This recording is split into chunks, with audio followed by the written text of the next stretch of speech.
নমস্কাৰ welcome to my YouTube channel tier knowledge. তো আপুনিও নিজৰ জিঅ' এয়াৰটেল বা ভোডাফোনৰ চিমখন BSNL পোৰ্ট কৰিম বুলি ভাবি আছে নেকি? তো পোৰ্ট কৰাৰ আগত আপোনালোকে পোনপ্ৰথমে এইটো ভিডিঅ' চাই লওক, নহ'লে লাষ্টত নিজৰ চিমখন BSNL পোৰ্ট কৰিও আপুনি পস্তাব লাগিব। কাৰণ যদিহে আপোনাৰ লোকেলিটি বা এৰিয়াখনত BSNL টাৱাৰ নাই, তেন্তে আপুনি BSNL চিম বনায়ো লাভ নহ'ব, এনেই পেলাই থ'ব লাগিব। কাৰণ তেতিয়া আপুনি ভালকৈ না মোবাইলটোৰ যোগেদি কথা ক'ব পাৰিব বা ইণ্টাৰনেট ইউজ কৰিব পাৰিব। সেই নিজৰ চিমখন BSNL পোৰ্ট কৰাৰ আগত আপুনি চেক কৰি লওক যে আপোনাৰ লোকেলিটি বা ঘৰৰ আশে পাশে BSNL টাৱাৰখন আছেনে নাই। তো চিন্তা নকৰিব, সেইটো আপুনি নিজৰ মোবাইলটো দি ঘৰতে বহি চেক কৰিব পাৰিব। তো আজিৰ এইটো ভিডিঅ'ত মই আপোনালোকক দেখাই দিম যে অতি সহজে কেনেকৈ আপুনি নিজৰ মোবাইলটোৰ জৰিয়তে চেক কৰিব যে আপোনাৰ ঘৰৰ আশে পাশে BSNL নেটৱৰ্ক আছেনে নাই। লগতে যদিহে আপুনি সঁচাকৈ নিজৰ চিমখন BSNL পোৰ্ট কৰিম বুলি বিচাৰিছে, তেন্তে কেনেকৈ নিজৰ মোবাইলটো দি 1 মিনিটত আপুনি নিজৰ এয়াৰটেল বা ভোডাফোন বা জিঅ'ৰ চিমখন BSNL পোৰ্ট কৰিব সেইটো দেখাই দিম। তো আপোনালোকে ভিডিঅ'টো প্ৰথমৰ পৰা শেষলৈ চাই থাকিব আৰু চেনেলত পোনপ্ৰথমবাৰ ভিজিট কৰিলে প্লিজ চেনেলটো ছাবস্ক্ৰাইব কৰি কাষত থকা বেল আইকনটো প্ৰেছ কৰি দিব, যাতে এনে গুৰুত্বপূৰ্ণ আপডেট আপুনি সদায় পাই থাকিবলৈ সক্ষম হয়। তো বলক পলম নকৰি আমি আজি ভিডিঅ'টো আৰম্ভ কৰোঁ। তো আপোনালোক সকলোৱে জানে যে জিঅ' এয়াৰটেল ভোডাফোন ইত্যাদিৰ ৰিচাৰ্জ প্লেন ভৰাৰ পিছতে দেশৰ সকলো মানুহে জাষ্ট এটা কথাই ভাবি আছে যে নিজৰ চিমখন BSNL কেতিয়া পোৰ্ট কৰিম। কিয়নো নাভাবিব, কাৰণ BSNL ইমান কম দামৰ ৰিচাৰ্জ প্লেনসমূহ তেখেতৰ কাষ্টমাৰক প্ৰভাইড কৰি আছে। কিন্তু এটা কথা আপোনালোকে মাইণ্ড কৰিব যে BSNL তেখেতৰ টাৱাৰসমূহ বৰ্তমানে বহাইহে আছে, এতিয়ালৈকে কমপ্লিট হোৱা নাই। সেয়ে আপুনি BSNL পোৰ্ট কৰাৰ আগত আপোনালোক চেক কৰা উচিত যে আপোনাৰ ঘৰৰ আশে পাশে BSNL টাৱাৰ আছেনে নাই। সেইটো চেক কৰি যদিহে আপুনি ডাইৰেক্টলি নিজৰ চিমটো BSNL পোৰ্ট কৰে, তেন্তে আপুনি বৰ্তমানে ভুগি থকা সমস্যাতকৈ আৰু বেছিহে ভুগিব লগা হ'ব পাৰে।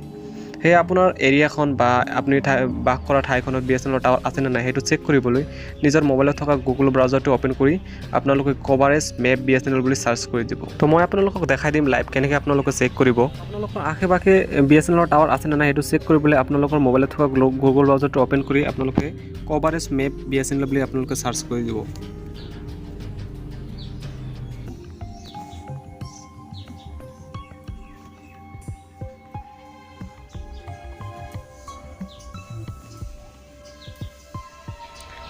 তো এইটো লিখি আপোনালোকে চাৰ্চ কৰি দিয়াৰ লগে লগে আপোনালোকৰ এনেকুৱা ইণ্টাৰফেচ খোল খাব। তো ফাৰ্ষ্ট ৱেবছাইটত আপোনালোকে ক্লিক কৰি দিব।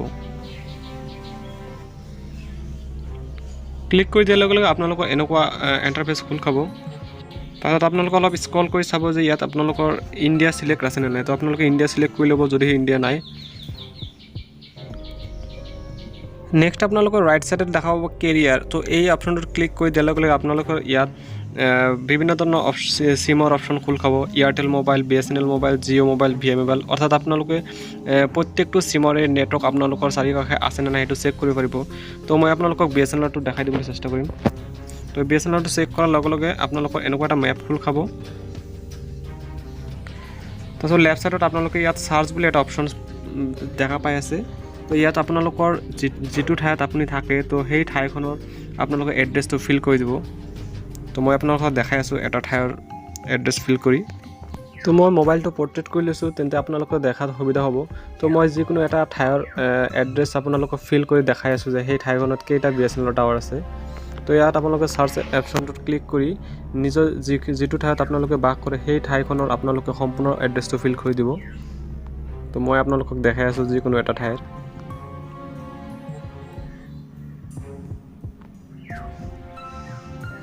তো এনেদৰে আপোনালোকে সম্পূৰ্ণ এড্ৰেছটো ফিল কৰি আপোনালোকে চাৰ্চ কৰি দিব। তো চাৰ্চ কৰি দিয়াৰ লগে লগে আপোনালোকে ইয়াত দেখা পাইছে যে গুৱাহাটী আহি গৈছে। গুৱাহাটীৰ আশে পাশে কেইটা BSNL টাৱাৰ আছে, তো সেইটো আপোনালোকক গ্ৰীণ ছিগনেলৰ দ্বাৰা দেখাই দি আছে। তো এই সম্পূৰ্ণ গ্ৰীণ কালাৰখিনি হ'ল আপোনালোকৰ BSNL টাৱাৰ।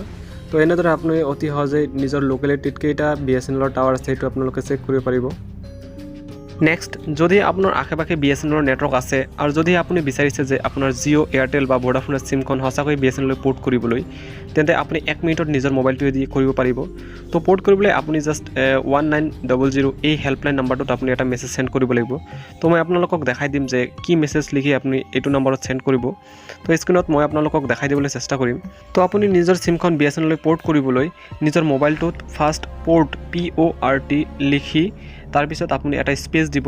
তাৰপিছত নিজৰ মোবাইল নাম্বাৰটো লিখি 1900 হেল্পলাইন নাম্বাৰটোত আপোনালোকে সেন্ড কৰি দিব।